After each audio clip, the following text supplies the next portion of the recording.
Let's dive right into this explainer of Virginia Evans's intriguing novel, The Correspondent.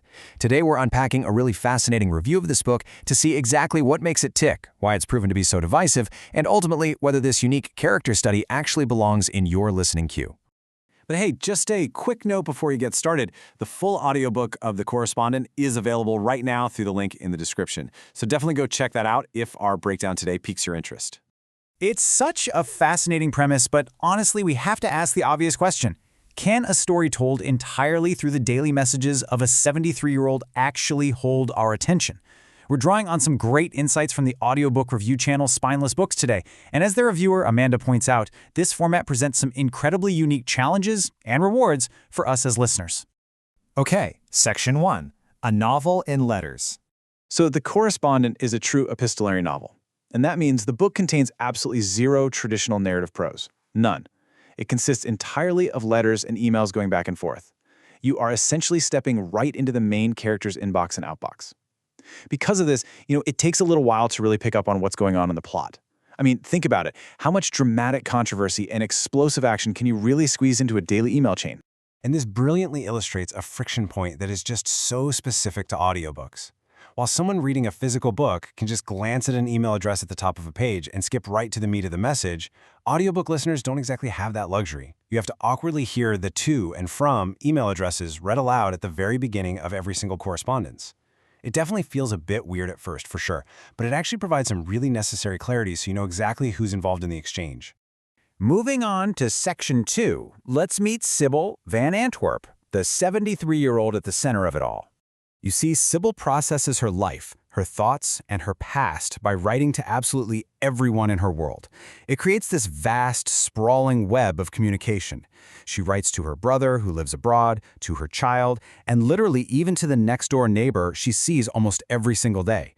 She uses these letters because they allow her to formulate her thoughts exactly the way she wants them before putting them out into the world. And as listeners, this is just incredibly helpful because she truly wears her heart on her sleeve. Now, some of her correspondence is actually pretty funny. For instance, she had previously been allowed to audit classes at a local college's English department. But, well, there's a new department chair in town who isn't exactly keen on that idea. Sybil's persistence honestly borders on annoying when she just repeatedly emails this new English chair over and over again for permission, but it actually provides some fantastic comic relief amidst the heavier moments of the story. But the rawest and most surprisingly revealing correspondence she shares is actually quite unconventional. She writes to the special needs son of a former coworker. The reviewer notes that they develop what's described as a rather intimate though appropriate relationship for an older woman and a younger man.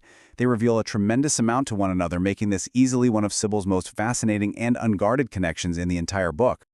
All right, Section 3, the audiobook experience. So, the audiobook production makes the really bold choice of featuring a different voice actor for every single character in the correspondence.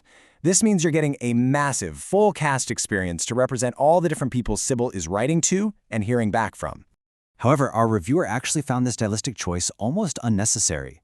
I mean, it was fine to hear the different voices, but the real joy of this book is deciphering Sybil's biases and her inner workings. You quickly realize that you aren't really listening to learn about the other characters at all, you're listening for what every interaction tells you about Sybil herself. Since we're hearing her own words told through her own biases, it makes perfect sense for a deep character study like this. On to Section 4, low stakes, deep reflection. Because there's no dramatic, explosive action in this novel, the stakes feel incredibly low. It is absolutely a slow burn.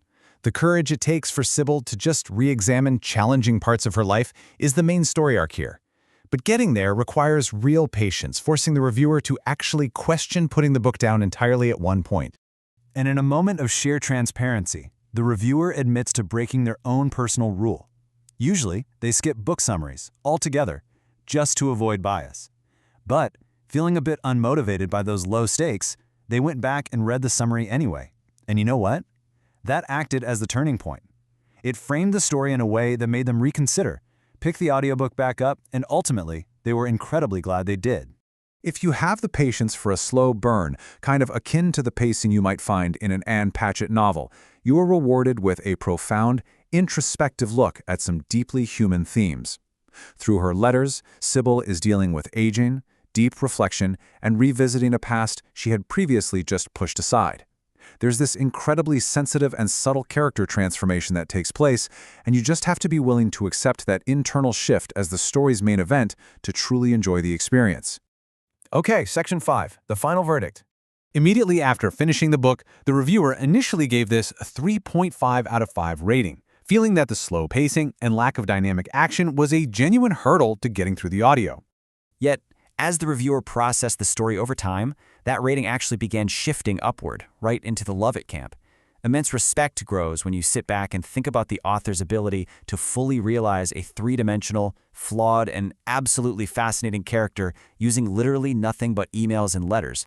It's an incredibly difficult writing feat to pull off successfully without leaning on traditional narrative descriptions. Because of its unique structure and that slow pace, this is a highly divisive, beautifully written character study. People tend to either absolutely love it or entirely hate it. Which leaves us with one final provocative question for you to discover for yourself. If you take the plunge into Sybil's inbox, which camp will you fall into? To find out, remember to grab the full audiobook via the link in the description below. Thanks so much for joining me for this explainer, and hey, happy listening!